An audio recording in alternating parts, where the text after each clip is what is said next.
people out in the YouTube world. Kendall Stokes coming at you again with another video. Still in my daughter's bedroom. That has not changed. It's actually gotten messier. Working through some things right now, so it may be a while before I change where I'm going to be. But anyway, I wanted to do this video. I tried to do it on Sunday, but I lost my notes. So I tried to free it, or wing it, or whatever the heck you want to call it, and it didn't go so well. It ran super long, so this may be 2 videos. We'll wait to see how time is going. But like last week I said I was going to do a video on what I thought were the greatest debut albums of all time, or at least some of them, ones that I really take a liking to. This list is my own list I came up with myself. There's lists out there from like Rolling Stone and a bunch of other lists on the internet that you can find that are actually ranked. None of these are ranked in any kind of way. This is just a list that I put together. Like I said, no rankings. It's all just in any kind of order. But it's stuff that I really liked. And I wanted to kind of talk about it a little bit. So I figured, let's do it. So coming in first, the one I was going to show was something I showed in my last video. Pearl Jam 10. Talk about a great debut album, and really one of the records that you could say really kickstarted grunge into overdrive. Pearl Jam was basically 2 broken bands that came together, Mother Love Bone and Eddie Vedder, pretty much. And they actually, from what I was reading, a lot of the songs, like the melodies and stuff like that, were taken from other Love Bone songs, and then Eddie Vedder did his own stuff to them, coming up with new lyrics and all that kind of stuff. I don't know how true that is, I'm just telling you what I read, but this came out in 1991, like I said, right there in the middle of grunge land. And this to me is pretty much a greatest hits album, and like I said, it's their first album. So anytime you can have a debut album with that many hits on it, I mean, I know I read on my last video, but Once, Even Flow, Alive, Black, Jeremy, just on the first side. And those are probably some of my favorite songs by Pearl Jam. To me, this is their best album. They haven't made anything as good since, but don't get me wrong, they are still one heck of a band, making a lot of records, doing well for themselves, that's for sure. But when you think of a debut album that just came out swinging, this is it right here. You still hear all these songs on the radio. So great album. A must-have if you're a grunge fan, if you're a Pearl Jam fan, even if you're not really. To me, it's still a must-have because it's that good of an album. But like I said, 1991, full swing grunge movement. This is it right here. Great stuff. So that's the first one. Next one I'm going to show. Ooh, didn't realize I was getting down and gritty already. But Van Halen, or Van Halen 1. It's self-titled though. This album, with my notes here, it came out in 1978. Yeah, 1978. And this is maybe one of the greatest rock and roll albums of all time, I think. When you think of the first song, and to me, you're going to hear it a lot in the albums that I'm going to show you, but that first song, track 1, coming out of the gate, has got to, in my opinion, it's got to get your attention. It's got to grab you. And this does that for sure with Running with the Devil. When you hear that bass, that dum, dum, dum, just, I mean, you're like, okay, what's coming next? It just pulls you in. And funny story, probably about 10 years ago or so, my nephew, he was probably about 3 at the time, he was coming into his own, learning how to talk and all that kind of stuff, and trying to make sentences. But I put on this album, and he was nearby, and I remember seeing him. His eyes lit up, and he was just rocking to that beat of that bass. He was getting into it. So this album right here, definitely my favorite Roth era Van Halen, maybe my favorite Van Halen album, period. I mean, to me, there's tracks on here like Little Dreamer. I think that's an awesome tune. I had a buddy in a band that would cover that one. Uh, just the sound that Van Halen was making had never been heard before. Eddie Van Halen, really, I mean, he kind of was a perfectionist, but he thought this was not perfect. He hated the way Eruption sounded because it didn't sound like he did when he wrote it. He wasn't happy with the way it sounded, but so much of this album is just what you think of when you think of classic rock music. Eruption, You Really Got Me, Jamie's Crying. I mean, this whole album is great, really. Like I said, probably my favorite Roth era album. Let's see. It's that good. I mean, I don't know what else to say. So yeah, Van Halen one of the best debut albums of any band ever, in my opinion. I'm not gonna say it's number one because, like I said, I don't know what number one can be, but it's so good. 1978, David Lee Roth, that crazy wild man, and then Eddie Van Halen, just with that new guitar sound that no one had ever heard before or seen before. It doesn't get much better. The next one I got, going back a little ways here. Some people may recognize this, some people may not. This is the band, made from the Big Pink. This is actually a first pressing on the Capitol Rainbow. I was super excited to get this because this is not the easiest album to find in great shape, especially originals. And I was very excited. It sounds great. But if you don't know who the band are, the band, they were mainly from Canada, but they were Bob Dylan's backing band.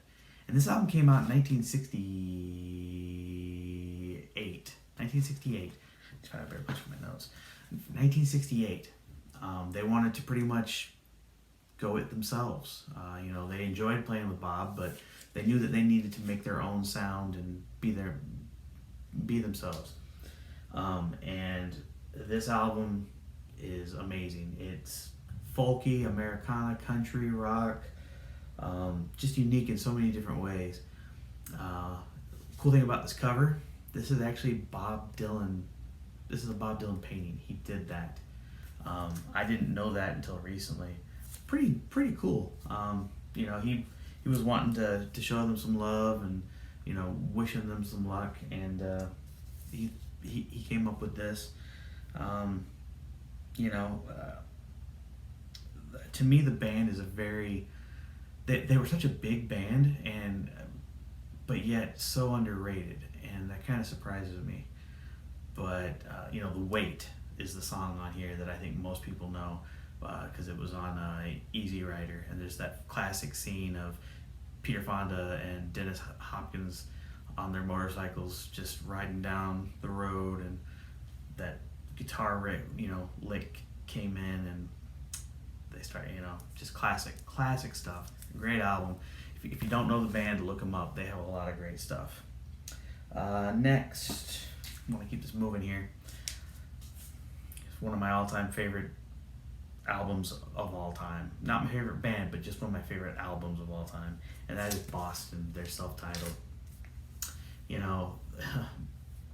When people think of a band out of Boston, they normally think of Aerosmith, and for good reason. But Boston, to me, were so freaking good. That's all I can say. They weren't around long. I think they had like maybe 4 or 5 albums. But this right here, I tell you, it is freaking phenomenal. I don't know what else to say. It came out in 1976, and it sold over 20 million copies. It has sold over 20 million copies. Think about that, because this isn't a band that you think about a lot or you hear about a lot. It's not Aerosmith. It's not the Rolling Stones. It's not Queen. It's not Led Zeppelin, Pink Floyd. It's Boston. But one of the biggest selling debut albums of all time right here. And this is a great copy. It's first pressing on the orange Epic label. It's in the shrink. It's got the hype stickers, which I think is super cool. But this is just, I mean, it's so good. Uh, you hear all these songs on the radio. To me, this is another greatest hits album, basically.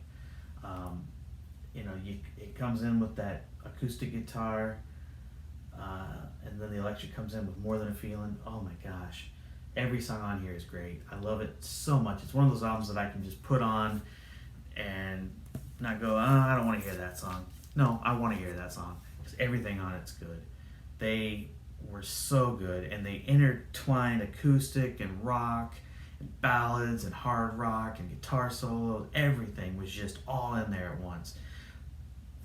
Amazing band, amazing album, must have in my opinion. All right, next one's we're coming a little back into a little bit more of the more modern with the Black Crowes, Shake Your Money Maker. This came out in 1990. This is the 30th anniversary edition of the record, all analog. Sounds amazing. Finding originals of this are almost impossible. When you do, they're super expensive. So why spend over $100 when you can spend $25 and get an amazing sounding album? So, but Black Crowes, they to me are so underrated, but yet I don't know, they're just so good because they have that blues, just classic rock sound with a little bit of southern rock in there, but just, I mean, amazing sounding, great sounding guitar, great vocals from Chris Robinson. This had a bunch of hits on it, and this came out in 1990 when grunge was really taking off, and they were not grunge. They were like, we're gonna sound like the Rolling Stones. We're gonna sound like Led Zeppelin. We're gonna sound like classic rock should sound. And I mean, just the opening track with that slide guitar for Twice as Hard, bam, just pulls you right in that blues sound. Jealous Again, another great song. Hard to Handle, a classic Otis Redding song. I mean, and then of course She Talks to Angels, that beautiful acoustic guitar with I think it's drop D tuning. Just an amazing ballad, just a great album through and through. And again, when rock really wasn't on the forefront anymore, grunge was what was kind of taking over. They said, we are going to stick to our roots, and they did, and they still sound good now. But this album, classic album, sounds great. You can put it on, listen to it straight through. Perfect album. It's funny, I don't know if you noticed, but a lot of the albums I'm talking about, I've been saying, you can listen to them all the way through without stopping. They're just that good. This video is going long already. We're getting close to 15 minutes. So I'm going to show one more and then split it up into 2 videos to talk about the rest. But the next album I'm going to show is a little different. Chicago Transit Authority, or Chicago. But this is their first album where they were still called Chicago Transit Authority. Now, Chicago Transit Authority, this album came out in 1969. It was a double LP, which is very unique for, or a double album, or double LP. Very unique for a brand new band that didn't have like a following already, or wasn't widely known on the radio. And this, I was doing some research on this one. This one came out in 69. It stayed on the charts for 171 weeks. That's a long time. But Chicago, to me, is so... Everyone just thinks of them as a ballad band, You're the inspiration. There's so much more than that. You listen to this album and Chicago 2, and you realize they are not a ballad band. I mean, they became one, but they were a progressive rock jazz band, with horns and everything, just way ahead of their time. You watch live performances from the late 60s and early 70s, and they're playing for like 10 minutes for a song that you hear on the record. It's like 3.5, and freaking guitar solos of the yin yang, jazz, horns going like crazy, just a freaking monster of a band, and this album shows that when you listen to it. Does anybody really know what time it is? Question 66 and 67, I believe is what it's called, or 67, 68, I don't even know. I'm going brain dead, but just such a great album. Chicago, to me, they just get kind of stuck in that whole ballad thing, but oh my gosh, the first two albums, so good. My wife, Lindsay, she can't stand Chicago because when she was a kid, her parents would play Chicago on Saturdays when they would clean the house. So she's got bad memories. And she didn't know what they sounded like in their first two albums. Like, she heard some of those songs, but she's used to the ballads. When I played her that and the second album, she was blown away. So she likes the first two records, but not the rest. So anyway, I'm gonna stop this video because it's getting long and I don't want to make really long videos. So you're gonna have to wait till next time to hear the rest of what's on my list. So until then, I will see you guys later. I hope you enjoy. Dun dun dun. Just kidding. Anyway.